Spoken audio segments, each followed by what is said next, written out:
Han transcurrido solo 5 días desde el monumental triunfo del apruebo contra el rechazo. Un 80% de la población se pronunció contra un 20%. Todas las comunas populares y medias contra las 3 comunas más ricas del país, donde viven los grandes empresarios y la mayoría de los líderes de los partidos políticos actuales. El triunfo no solo fue porque la mayoría desea acabar con la constitución espuria del dictador, sino que fue también una gran victoria de la población contra los que cambiaron Asamblea Constituyente por Convención Constitucional. Fue un mensaje claro y rotundo a los políticos tradicionales. La gente se cansó de la democracia representativa y demanda participación. El sentimiento general que se expresa de mil formas en las calles, en las pequeñas asambleas y a través de las redes sociales, es que la ciudadanía desea que la nueva Carta Fundamental la escriban los que han luchado, los verdaderos artífices de estos cambios, el movimiento social en todas sus expresiones. No quiere, porque no confía, delegar su representación a los partidos de siempre. Todo proceso plebiscitario es siempre desafiante, en especial en nuestro país, que no tiene tradición sobre esta forma de consultar la opinión de sus habitantes. Los plebiscitos de los que se guarda memoria están asociados a fraudes, pues se efectuaron bajo la tiranía. El más recordado ocurrió hace 32 años, el plebiscito del sí y el no. Ganó el no, pero se aplicó toda la política económica que sustentaban aquellos que defendían el sí, es decir, aquellos que defendían al dictador. Hoy, los tramposos de esa época nuevamente desempolvan a sus líderes y también desempolvan sus viejas prácticas y conductas. Se resisten a aceptar que el pueblo no les tolera y los repudian. Buscan desesperadamente hacer que las cosas parezcan que cambien, pero que todo permanezca casi igual. Tratan de repetir la fórmula que les diera éxito hace 32 años, ahora con nuevas palabras. Tratan y lo intentarán por todos los medios apropiarse del apruebo para que se impongan los intereses del rechazo. Su estrategia ahora es levantar candidaturas independientes para el proceso constitucional. Así, han surgido en estos 5 días innumerables candidaturas independientes, todas las cuales en realidad responden a determinados intereses. Lo que busca el sector minoritario del rechazo es provocar la mayor cantidad de postulantes independientes, pero funcionales a su política. Mientras más se presenten, más grande será la división y la dispersión. Cuanto más candidatos desprovistos de representación real se declaren postulantes, más grande será la derrota y más grande será la confusión. La derecha apuesta, como lo hizo hace 32 años, a apropiarse el triunfo del apruebo para convertirlo, como decíamos, en la política del rechazo. ¿Qué es entonces lo que está en juego en este corto periodo? Varias cosas. Está en juego la posibilidad de cambiar realmente la situación, de avanzar hacia el diseño de un país verdaderamente democrático donde los derechos sociales que tanto se ha demandado puedan efectivamente ser garantizados y ejecutados por las mayorías que lo reclaman. Está también en juego, y es quizás lo más importante, la refundación de nuestro Estado. No es baladí plantear esto. Son pocos más de 200 años de vida republicana y nunca hemos tenido al frente, aunque sea pequeño, la posibilidad de diseñar un Estado con el concurso de la población. Siempre ha sido la oligarquía quien se ha reservado para sí ese derecho. Ha contado con el poder económico y también con el apoyo de la fuerza militar. Las 3 constituciones que han regido el mayor periodo de nuestra historia emanaron de convulsiones trágicas, cuyo costo lo pagaron con sus vidas muchos de nuestros compatriotas. Hoy se produce por vez primera esta posibilidad y debiéramos hacer el máximo esfuerzo por no farrearnos. Los más de 2.000 prisioneros que aún no recuperan su libertad, los mutilados, los asesinados, no lo merecen. No sería justo.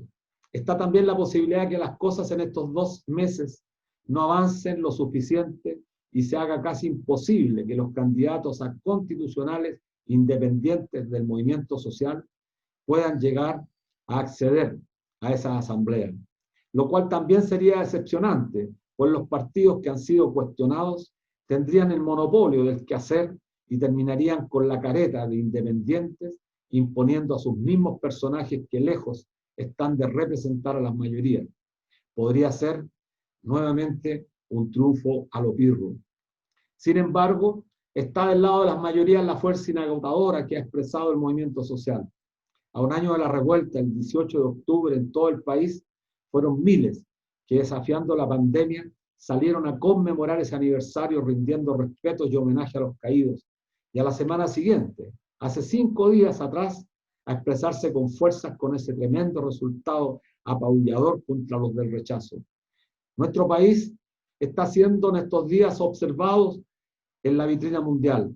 Es el paradigma chileno el que puede ser despedazado por la ciudadanía y eso llama la atención. Es la sociedad de los negocios que se derrumbaría. La privatización de los derechos sociales, la salud, las pensiones, la educación, el agua. Eso es lo que está en juego hoy día en nuestro país. Acabar con 40 años de abuso e injusticia o seguir prisioneros de un Estado abusador que solo defiende el interés de un puñado de privilegiados. El siglo XXI exige que nos pongamos a la altura de este periodo histórico, acabando definitivamente con la injusticia y con la desigualdad que tanto daño nos ha provocado. De nosotros depende. Hola queridos amigos, estamos como todos los días viernes a las 16 horas por la radio 102.5 FM, la radio Universidad de Chile, la radio que piensa, en un nuevo programa de debate social, como todos los viernes, con nuestra directora Ana Muga Sáenz y nuestra querida compañera Miriam Campuzano. ¿Cómo estás, Miriam? Hola, bueno, un poco emocionada todavía, saludar a Ana y a ti. Bueno, fue un proceso histórico maravilloso el vivido el domingo anterior, me tocó ser vocal de mesa, así que estaba con las emociones a mí, la flor de piel, pero fue algo arrollador en la mayoría de las mesas, la tremenda ventaja del apruebo y sin duda lo que más nos sorprendió fue el alto porcentaje de la Convención Constitucional, porque era allí donde teníamos muchos las legítimas dudas de que nos podían engañar con la convención mixta, cosa que no pasó. Y bueno, Chile merecía disfrutar un pequeño triunfo, este puntapié inicial de una dura batalla a la que nos enfrentamos, y esto recién empieza. Esto es solo abrir la puerta para ver todo el camino que se nos viene por delante, un camino cuesta arriba. Tú lo mencionabas, con un escenario difícil para los independientes, para los movimientos sociales, los movimientos estudiantiles, los movimientos feministas, que no tienen militancia en algún partido político y que no están interesados, muchos de ellos, tampoco en ir por un cupo de algún partido, porque es lógico que el pueblo los vea deslegitimados al día de hoy. Y bueno, pasa también, hablabas tú de que va a ser un tema insólito porque nunca en Chile se ha vivido una constitución desde abajo, o un proceso constitucional. Y quizás es porque el trabajador común, el estudiante, el poblador entendió que esta constitución para el papel es legal, es legal, pero goza de toda todo el piso de la ley, pero no es legítima. No la sienten legítima porque nunca hemos sido parte de ella. Y al no gozar de legitimidad en el pueblo, quizás por eso sea que la demanda tiene cada vez más énfasis y más gente que se suma, porque cada vez que con esta constitución se quiere hacer algo que favorezca a la mayoría, bueno, los gobernantes, los legisladores acusan inconstitucionalidad. Y eso lo que nos va marcando a los trabajadores comunes es: hay que cambiar la Constitución, porque la traba, la cadena es siempre la Constitución. Y también recordar que esto no es un triunfo del gobierno de Piñera ni de los diputados, senadores, partidos políticos. Este es un triunfo de la juventud que se organizó, pero mucho antes de la juventud, de la Revolución Pingüina, de la gente de Aysén que peleaba, de la gente que luchó años por el agua y sigue luchando, del movimiento No Más FP, del movimiento feminista, y del alto costo que han pagado estos jóvenes. Muchos fueron desaparecidos, muertos, torturados, violados y otros mutilados. Entonces, esta es una bola de nieve de muchos años que ha venido y que nos tiene en un escenario un poco complejo, pero no por eso vamos a bajar los brazos. Sí, no, estoy totalmente de acuerdo contigo, Miriam. Es necesario que nuestro pueblo y que todos nosotros celebremos este contundente triunfo del día domingo. Ya han pasado 5 días, ya un tiempo suficiente para seguir celebrando. Ahora tenemos que ponernos las pilas porque estamos frente a un escenario complejo. Lo dijimos desde antes.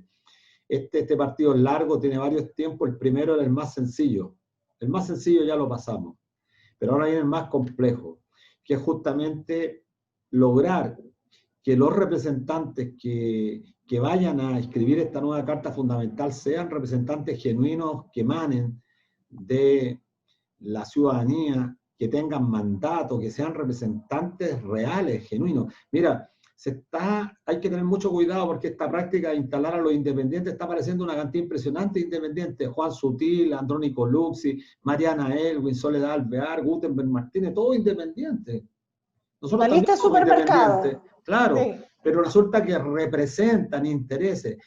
Cuando se habla de independiente los partidos políticos, pero no hay independientes que no representen un sentimiento. Nosotros no somos militantes de partidos, sin embargo representamos intereses. Y mucha gente representa intereses. Creo que sería un error y la ciudadanía tiene que mantenerse alerta para no cometer los errores que señalamos hace 32 años. Y yo me refiero a eso concretamente porque este triunfo tenemos que saborearlo, pero ahora llegó el momento de ponernos a pensar, a generar más unidad. Más rato vamos a estar discutiendo con un gran analista como es Carlos Pérez Soto, las perspectivas y bueno, tratar de empezar entre todos y todas, a debatir cuál es la mejor estrategia para avanzar con unidad, a lograr colocar en esta asamblea constituyente o constitucional a la mayor cantidad de delegados. Así es. A nosotros como trabajadores, tú sabes que soy representante de un grupo de trabajadores, no de la totalidad, pero bueno, nos gustaría ver, por ejemplo, a la gente que ha luchado por años, los dirigentes que luchan por la desprivatización del agua, los que luchan por la vivienda digna, los de no más tag, los estudiantes, la gente de los pueblos originarios, de las etnias, todos debemos ser parte de esta cosa. Y te digo así, abuelo pájaro, unos nombres, me gustaría ver mujeres empoderadas, mujeres que de verdad tienen sentido de pueblo, como, no sé, Mónica González, Nicole Martínez, ex vocera de la FESH, Dori González, de Ucamau, gente de Modatima, Alejandra Matus, María Olivia Monkever, no sé. Sí. Tenemos que tener técnicos, pero técnicos con sentido de pueblo y con calle. Así no es, estos mira, técnicos, sí. No, y además que los pueblos originarios, bueno, lo decía Pedro Cayuqueo hace poco, en un programa que estuvimos, si no hay espacio para los pueblos originarios, esto va a ser una vergüenza mundial, un plebiscito absolutamente, o sea, un proceso constitucional totalmente deslegitimado. Y yo creo que los trabajadores tienen que participar. Expresamos desde aquí nuestra solidaridad a la huelga que ya por 7 días llevan nuestros compañeros y amigos de Mega. Nos dice por interno, Ana, que... La compañera Ana, que tenemos que ir a un corte, mira.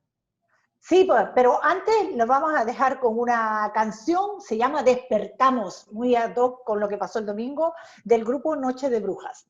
Estamos de regreso en nuestro programa Debate Social, como todos los viernes, en Radio Universidad de Chile, en la 102.5 FM, la radio que piensa, y a través de su señal online, @canal.social. El día de hoy tenemos un gran invitado, un tremendo amigo, compañero, un pensador, un hombre controvertido. Se ha caracterizado por decir las cosas como las siente. Habla el lenguaje directo, claro. Nos referimos al profesor Carlos Aurelio Pérez Soto, profesor de física, filósofo, que ha reflexionado acerca del devenir del capitalismo y de las cuestiones epistemológicas, históricas y políticas. Docente de varias universidades e investigador en ciencias sociales, autor de obras en un amplio espectro temático: filosofía de la ciencia, epistemología, filosofía política y marxismo, historia de la danza, antipsiquiatría. Ha realizado clases en numerosas universidades como la ARCIS, la Diego Portales y la Radio Universidad de Chile, que es propietaria de este espacio que nos da. Ha dictado seminarios y conferencias fuera de Chile, como en la Universidad Autónoma de Barcelona, y sin más preámbulo, Carlos Pérez nos acompaña esta tarde. Como apreciará, señor profesor, es para nosotros un enorme agrado tenerlo acá, y sabemos que usted ha estado involucrado en diferentes temas políticos. Faltan dos Ha dado, líneas en el currículum. sí, pues el tema ha desarrollado esa No, no, no, arena. no. Yo soy compañero de Verónica y abuelo de Gabriel y de Clarita. Ah, Bueno, bueno, mi deformación, yo no tengo eso de compañero. Pero bueno, compañero en Ecuador es que tenemos algo en común y no el significado que le dan acá en Chile, pero quizá por eso mi palabra. Así que vamos al grano. Carlos, quiero preguntarle respecto a lo sucedido este domingo 25 de octubre y ese tremendo triunfo del apruebo y sobre todo lo que nos impresionó a la mayoría, el gran triunfo de la Convención Constitucional. ¿Cuál es su opinión sobre el resultado y cómo ves este futuro inmediato? ¿Crees que es posible avanzar hacia un proceso realmente democrático? son varias preguntas. Primero, yo creo que el triunfo es contundente, pero tiene un reverso preocupante. En este plebiscito votó el 51% de la población. Hay varias razones por las cuales se produjo esa abstención tan grande, pero es un problema, implica un problema de legitimidad para la futura constitución que todavía está en camino, digamos, porque depende de la convocatoria que tengan las elecciones de constituyentes, depende de la convocatoria que tenga el plebiscito ratificatorio, pero hay un camino que realizar en cuanto a la convocatoria y a la base social real.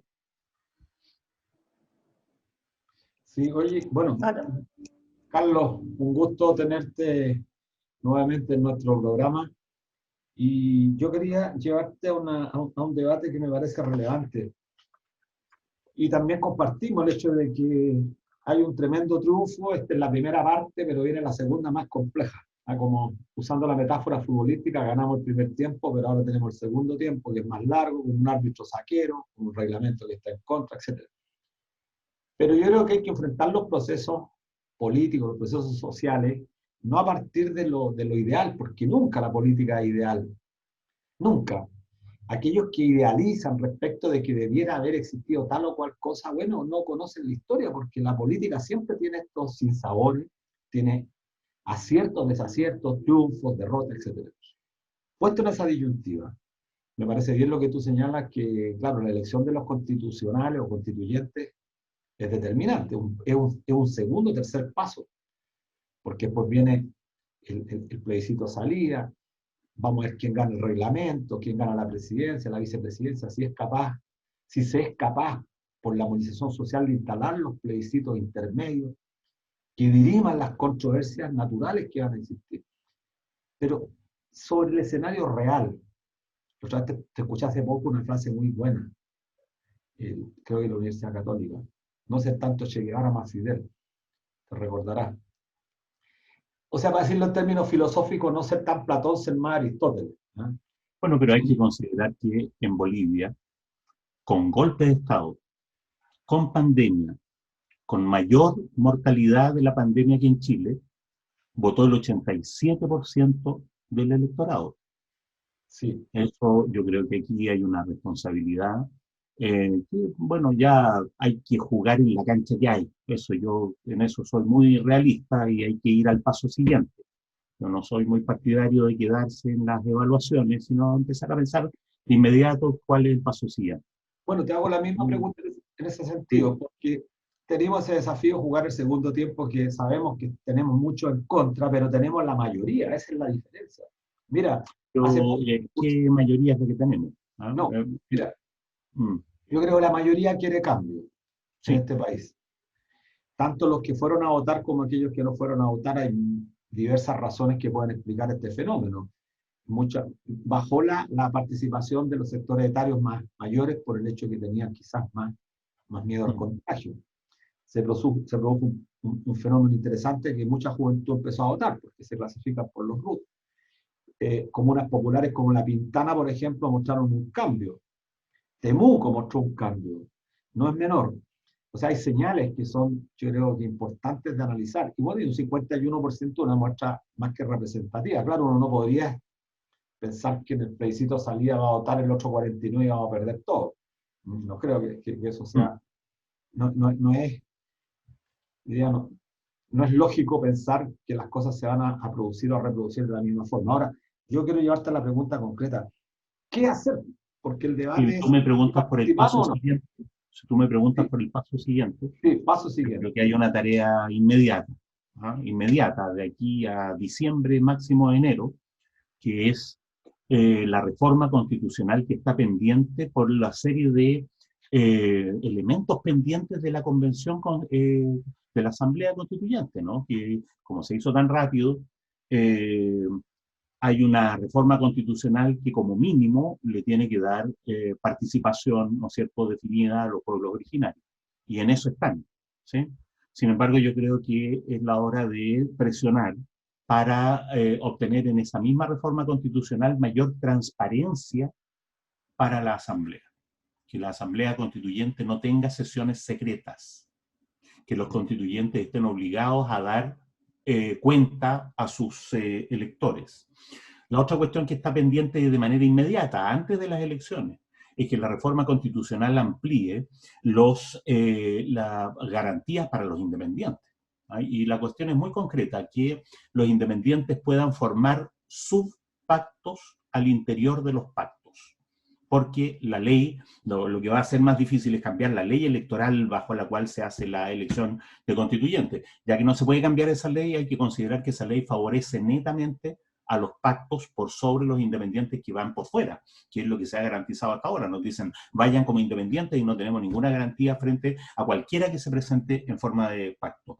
Y por otro lado, yo creo que todavía es tiempo, es necesario dar una pelea por la soberanía efectiva de la Asamblea Constituyente. Es decir, remover esos límites que el famoso Acuerdo por la Paz le puso. Como tú bien decías, si se puede obtener ahora o a lo largo de la Asamblea la convocatoria de un plebiscito intermedio, esas son las tareas inmediatas. Después de esas tareas inmediatas, en orden lógico, viene el problema de la elección, ¿no es cierto?, de la elección de constituyentes. Y en la elección de constituyentes, yo creo que es absolutamente necesario que haya 3 pactos y no 2. 3 pactos, que la derecha vaya unida y en lo posible dividida, pero que la concertación vaya sola. Hay que armar un pacto progresista, de izquierda, radical, el nombre que quieran ponerle, pero un pacto que rechace la participación de la concertación, porque esta elección de constituyentes es un salvavidas para la concertación. Y si además, noten que todos los personeros importantes de la concertación están pidiendo una lista única, porque es el salvavidas, al amparo, ¿no es cierto?, del Frente Amplio, de los independientes, van a poder meter, ¿no es cierto?, la gente van a quedar sobre representados.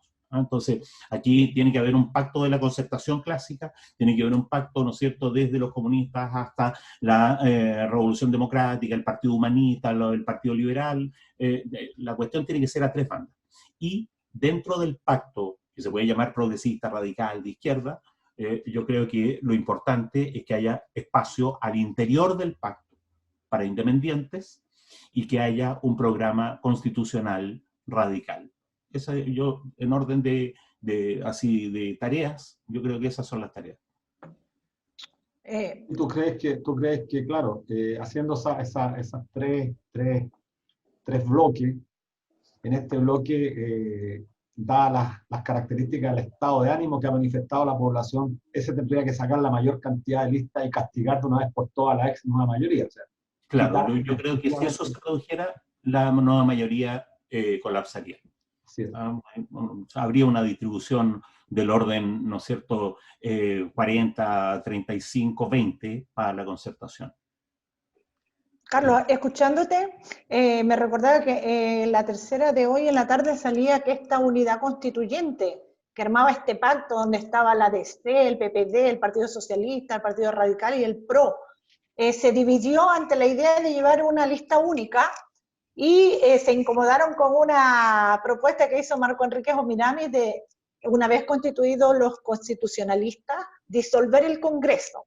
Y además de que tienen diferencias, ya a un mes nomás de trabajar en unidad, sobre si llevan listas de primarias, o sea, van por las primarias presidenciales o no. Eso se veía venir, es una manera de hacer política con sus viejas lógicas de dividir y reinará, o es propio de los egos de ellos de no quedar fuera o no ceder espacios. ¿Qué opinión tienes tú de esta noticia? Yo creo que la concertación está en pleno naufragio y eso le hace muy bien a Chile porque la concertación fue el vehículo en que históricamente se impuso el neoliberalismo. El neoliberalismo se profundizó, se desarrolló bajo los gobiernos de la concertación. En esos gobiernos. Sí. Ese naufragio es muy educativo para el pueblo chileno. Si Marcos Enríquez quiere meterse al pacto, ¿no es cierto?, progresista o de izquierda, que lo haga. Lo interesante es que los partidos que están relacionados con la concertación, ¿no es cierto?, y los subpartidos, porque hay demócratas cristianos que armaron un referente aparte, etcétera, se junten ellos solos y hagan sus peleas y den sus espectáculos, ¿no es cierto? A mí me parece interesante que Marcos Enríquez haya producido ese problema, porque evidencia las prácticas politiqueras, ¿no es cierto? Porque evidencia el tipo de política del cual los chilenos están ampliamente cansados. Entonces eso suma agua para este lado, digamos. Oye, sí, me parece interesante lo que ha planteado el Marco, incluso porque es algo que planteamos también nosotros a principios de año, porque no parece relevante. Y esta propuesta que hace Marco Enrique debería suscribirla a la mayoría, porque tanto que han denostado a los políticos, especialmente la derecha, que habla permanentemente contra la política, como si ellos no fueran políticos. Y uno escucha al presidente de la SOFOF, al presidente de la CPC, denostar a los políticos, pero cuando se les dice, bueno, cerremos el Congreso porque el Congreso va a ser un gasto y es absolutamente inoficioso mantenerlo, en tanto hay un proceso constituyente, que sería lo más razonable que una vez aprobada la nueva Carta Fundamental se convoque a elecciones a todos los... Porque imagínate que la Constitución determinara que íbamos a tener un sistema, un Congreso unicameral. ¿Cómo se entendería que hay senadores y diputados? Claro, yo creo que el momento de llamar a elecciones es en el mes inmediatamente siguiente al plebiscito ratificatorio. Claro, durante el funcionamiento de la Asamblea Constituyente tiene que haber Congreso. Ahí el tema es otro, yo creo. Durante el ejercicio de la Asamblea Constituyente, el asunto es reclamar la soberanía efectiva de la Asamblea Constituyente. Remover esos límites, sobre todo el tema de los tratados de libre comercio, el tema del endeudamiento del Estado, porque lo he advertido un montón de veces. Durante el desarrollo de la Asamblea Constituyente, si la cosa se viene muy mal para la derecha, ¿no?, este gobierno que va a seguir vigente es capaz de endeudar este país en 100.000 millones de dólares en un par de meses y dejarnos, ¿no es cierto?, con el enclave ahí de la deuda externa. Entonces, la Asamblea Constituyente debería tener soberanía suficiente para impedir el sobreendeudamiento externo, para impedir que durante la Asamblea Constituyente se establezcan pactos internacionales que resguarden al gran capital chileno. Así es. Bueno, Carlos, te quiero cambiar a otro. Quedó claro en estas elecciones que Chile está conformado por un 80% que votó por el apruebo y por una minoría del 20% que vive en las tres comunas más ricas de Santiago, sobre todo, una más al sur, que es la Antártica, que obviamente están puros militares allí, y una para el norte. ¿Qué opinión te merece aquellos que postulan que este es un fraude y que nuevamente volveremos a ser engañados, que llaman a no participar, organizarse, que la lucha está en las calles y no en el proceso? ¿Qué opinión te merece ese pensamiento de ciertos sectores? Lo que yo les recordaría es que en América Latina hay gobiernos que se consideran legítimos, que gobiernan con pleno derecho con el 20% de la población, es decir, con elecciones del 80% de la abstención. Eso muestra que abstenerse de los procesos políticos no tiene ninguna utilidad, absolutamente ningún efecto, ¿no? Precisamente la abstención va a favorecer a los que son capaces de gobernar. El presidente de la República actual fue elegido con el 46% del electorado. Y como sacó la mitad de los votos, eso significa que representa el 23% de los chilenos. Y nadie cuestiona su legitimidad, ¿no? Las políticas abstencionistas en democracias que cuentan con el dato de grandes abstenciones, ¿no? Solo le hacen el juego al enemigo.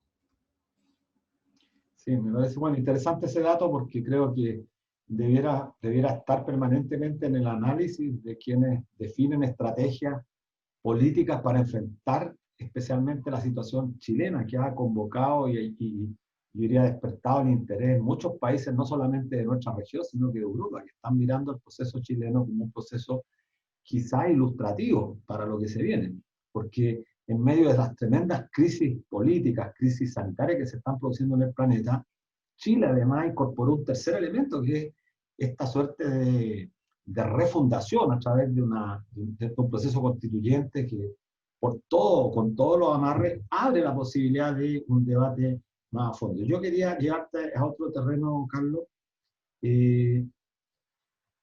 Muchos han dicho que no hay conflicto en Chile, porque cuando hay un 80% tan categórico contra un 20%, lo que hay en realidad en este país no es confrontación social, sino que el predominio social de un sector minoritario por 40 y tantos años contra la gran mayoría.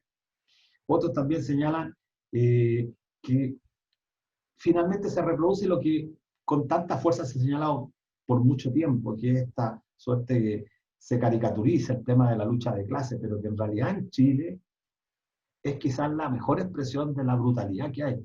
Esta semana, en las últimas 2 semanas, hemos sabido del perdonazo a Ponce Lerú en más de $60 millones que la Corte Suprema revirtió respecto a la primera sentencia. Y supimos esta semana más de 1.400 millones de condonación del Servicio de Impuestos Internos al Grupo Penta por el pago de sus profesionales que lo defendieron después de la estafa.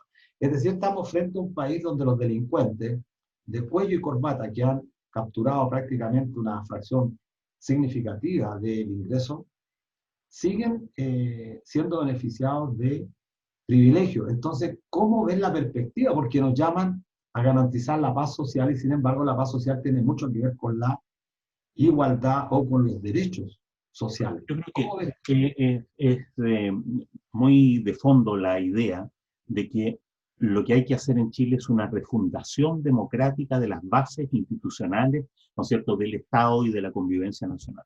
Esa refundación ahora democrática, al mismo estilo, ¿no es cierto?, que Jaime Guzmán quiso hacer la refundación neoliberal de este país. Nosotros tenemos que revertir eso y hacer la refundación democrática.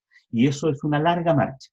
Es una larga marcha que ahora, en los pasos inmediatos, pasa por elegir una asamblea constituyente, ¿no es cierto?, por un lado realmente representativa, por otro lado realmente soberana, pero después pasa por lograr una constitución, ¿no es cierto?, que de alguna manera opere como la base a partir de la cual, de nuevo, una larga marcha sobre las leyes orgánicas, sobre las leyes comunes, sobre la administración neoliberal del Estado, sobre el nivel reglamentario, sobre el cual yo insisto siempre, ¿no? En este país se gobierna a través de decretos, porque las leyes se promulgan de manera intencionalmente vaga para que los técnicos en los ministerios, por la vía del reglamento, ¿no es cierto?, hagan la cosa concreta, con la concesión al Transantiago, las concesiones mineras, etc., ¿no? Entonces, aquí hay que proponerse una larga marcha que empieza recién con la Constitución. Y en la Constitución hay que hacer pronunciamientos que entren directamente en contradicción con el entramado legal que hay hasta este momento. Eso es lo que la derecha teme, y eso es precisamente lo que hay que hacer. Hay que poner en la Constitución una disposición que entre directamente en contradicción con la ley minera, de tal manera que, puesta en la Constitución, obligue a derogar la ley minera o a reformularla. Hay que poner en la Constitución un pronunciamiento explícito, ¿no?, que le prohíba al Estado respaldar deudas financieras privadas, porque todo el problema del saqueo de los países a través de la deuda externa, ¿no?, que le prohíba al Estado respaldar las deudas de los bancos, pagarle las deudas a los bancos. Hay que poner en la Constitución disposiciones expresas, ¿no es cierto?, que aseguren que el Estado es responsable del 100% de la demanda educacional, de salud, de pensiones, del 100% de la demanda, que el Estado está obligado a responder al 100% de la demanda, independientemente de que hayan universidades privadas, hospitales particulares, ISAPRES, etcétera, ¿no? Lo que yo creo es que hay que poner en la Constitución disposiciones expresas que apunten a la democratización del aparato del Estado. ¿Ah? Los plebiscitos vinculantes a todo nivel, las materias obligatorias de plebiscito, la revocatoria de mandato, la iniciativa popular de ley, la descentralización del gasto estatal. Entonces, tenemos que lograr una constitución, ¿no?, que en su texto contradiga el entramado legal que se ha levantado durante 40 años en Chile, ¿no? De tal manera que obligue a una tarea parlamentaria posterior de reformular todas las leyes que entran en contradicción. Bueno, me quedé pensando en antes respecto de los independientes. ¿A quién le cabe la responsabilidad en este momento crucial de tomar la dirección de este proceso? Y te lo pregunto porque si no se resuelve... Claro, porque si no se resuelve a la brevedad el tema de la ley que pone condiciones a los independientes precisamente, y a los independientes comprometidos con la lucha social, para que puedan ir como independientes, pero sin embargo tenemos partidos políticos que ya han ofrecido sus cupos o que la ley los está forjando a ir bajo los cupos de partidos políticos. ¿Te parece que es una buena estrategia que dirigentes sociales, barriales, gremiales tomen esta opción? ¿Cómo ves tú eso? Me quieres hacer llorar porque es precisamente el problema, ¿no? En otra entrevista, así en un pimponeo, ¿no?, me preguntaban lo mejor, lo peor, lo mejor, lo peor, lo mejor de Chile, lo peor de Chile. Entonces, de pronto me preguntan lo mejor y lo peor del movimiento popular. Y entonces yo le decía, mira, lo mejor del movimiento popular es el movimiento popular. Lo peor del movimiento popular es la izquierda. ¿Cuál es nuestra tragedia? Que no tenemos una izquierda capaz de constituir este proceso, ¿no?, válida, amplia, democrática, plural. No tenemos un conglomerado, porque yo no creo que tenga que haber una izquierda. No tenemos un conjunto de izquierdas capaces de articularse en un proyecto, ¿no es cierto?, democrático radical. Entonces, ¿cuál es nuestra alternativa? Nuestra alternativa es que, porque es la ley que tenemos hasta el momento, si de aquí a enero sacamos una reforma constitucional que nos permita llevar independientes en mejores condiciones, bueno, veamos.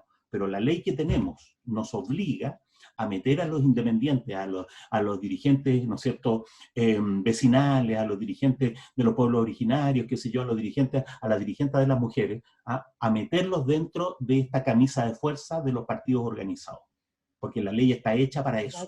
Para darle hegemonía a lo... Ahora, yo no creo que el ser independiente por sí mismo sea una garantía, porque hay un problema inverso, ¿no?, que es que hay muchos independientes que tienen intereses locales, ¿ah?, y que son capaces de votar muy radicalmente en un tema y sin embargo de manera conservadora en otro tema, ¿ah? Entonces, lo que necesitamos son independientes que sean capaces de compartir un programa constitucional global y que no vayan solo a defender los derechos de las mujeres o solo a defender los derechos del medio ambiente o solo a defender los derechos, ¿no es cierto?, de Punta Arenas o de las regiones, etcétera, sino que tengan un programa global. Y para eso es necesaria una izquierda, una gran izquierda hecha de muchas izquierdas, y eso es lo que no tenemos. Pero Carlos, ¿tú crees que en tan poco tiempo nos quedan 2 meses prácticamente para inscribir las listas? Porque en enero tienen que estar... Preguntando si creo, la respuesta sería no creo. Okay. Bueno, pero soñemos un poco, si estamos haciendo política y la política también se construye... Si me preguntas por soñar, sí, lo que hay que hacer es una reforma constitucional que amplíe la participación de los independientes. Yo creo que es posible, eso va a depender justamente de la capacidad que tengamos de presionar las organizaciones sociales, de forma tal que los partidos que están tan desacreditados, unos más que otros por supuesto, traten de reivindicarse en estos pocos meses que hay, justamente, como bien decías tú, presentando proyectos de ley vía express, como se hizo, por ejemplo, en la modificación constitucional para el primer retiro de las AFP y ahora el segundo retiro del 10%. Es, es, es la voluntad la que falta, pero para que haya voluntad de los partidos políticos y de los congresistas, tiene que haber movilización social.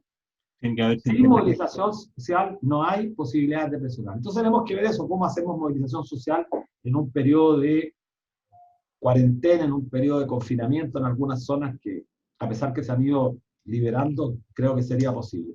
Yo en ese mismo contexto te planteo lo siguiente. Nosotros, y lo hemos dicho reiteradamente, hace 32 años triunfó el sí, hubo mucha, como te dijera, orgullo de la gente. Y bueno, todos supimos lo que pasó después, se aplicó la política del sí, ganó el no, pero la política que se implementó fue la del sí. Hoy día ganó la prueba y podría, o están intentando aquellos del rechazo que se imponga su política. Es decir, hacer cambios cosméticos, pero en el fondo mantener absolutamente todos los pilares del modelo. Eso creo que no podría ser mecánicamente entendido porque hoy día la ciudadanía, yo creo que pegó un salto en conciencia. Tengo por lo menos esa impresión. Y creo que si la derecha más cavernícola que hay en nuestro país, y creo que es la más cavernícola de la región, persistiera en este intento de refugiarse, pertrecharse en el poder con el objeto de negar los derechos, creo que se puede armar un escenario sumamente complejo y conflictivo en el país. Lo que yo creo es que hay que mantener la presión social, bueno, ahora, ¿no? Antes de, para influir sobre una reforma constitucional eventual, que además está en trámite. Entonces ahí es donde el ingenio de los pocos parlamentarios que supuestamente tenemos va a meterle mano a esa reforma constitucional. Pero enseguida hay que mantener la presión durante la Asamblea Constituyente. Por eso es esencial que no haya reuniones secretas, que no haya deliberaciones secretas en la Asamblea Constituyente, que se sepa todo y que seamos capaces de reaccionar ante cada discusión que se está dando en la Asamblea Constituyente. Ahora, lo que yo creo es que la movilización social más útil es la que ocurre frente a los municipios, no en la Plaza de la Dignidad, no en la plaza, ¿no es cierto?, más importante de Valparaíso o más importante de Concepción. Lo que hay que hacer son movilizaciones repartidas. ¿Por qué? Porque aunque nosotros no las veamos, ¿no?, el Ministerio del Interior sí las ve. El Ministerio del Interior suma, ¿no?, comuna por comuna, cuánta gente salió a la calle, y eso es lo que asusta, ¿no es cierto?, realmente a la derecha, en este momento al gobierno de derecha. Entonces, hay que hacer un sistema de manifestaciones distribuidas, que es congruente con este escenario de pandemia y de alarma, ¿no es cierto? Es probable que no juntemos 1 millón de personas en la Alameda, pero sí juntemos un par de millones de personas, ¿no es cierto?, repartidas a lo largo de todos los municipios de Chile. Eso como... Ahora, la presión tiene que ser con programa. Eso es lo que nos falta. Entonces, por eso es urgente redactar un programa constitucional radical. 5 puntos. Y en ese programa constitucional radical, yo no pondría los derechos sociales en primer lugar. No los pondría. Lo que yo pondría en primer lugar es cómo vamos a financiar los derechos sociales. ¿Por qué? Porque con toda probabilidad se va a redactar una constitución que dé derechos sociales, porque no cuesta nada poner derechos en la constitución y después negar las fuentes de financiamiento, porque es lo que ha pasado con varias de las constituciones nuevas que hay en América Latina, que consagran el más absoluto derecho a la educación y resulta que no hay plata para la educación, ¿no? Entonces, podemos obtener una constitución muy bonita, muy democrática, con unas redacciones espectaculares, y después no tener un peso, ¿no es cierto?, para financiar todo eso. Entonces, lo que hay que poner por delante es a los bueyes que tiran la carreta, no la carreta que queremos tirar. Y los bueyes que tiran la carreta son las riquezas básicas de este país. Los bueyes que tiran la carreta son las AFP, que tienen 200.000 millones de dólares. Los bueyes que tiran la carreta es el capital financiero, ¿no?, que nos va a endeudar intencionalmente para seguir expoliando este país. Entonces, el programa constitucional radical tiene que apuntar al capital financiero, a las riquezas básicas y después a la democratización radical de la estructura institucional de este país.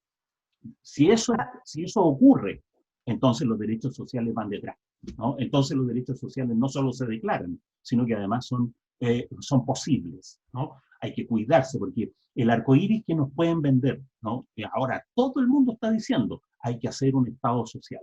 El neoliberalismo no da para más. Lavín salió de socialdemócrata, ¿no? Y entonces hay que evitar un compromiso político en que nos regalan una constitución llena de derechos, pero nos niegan la posibilidad de ejercer esos derechos.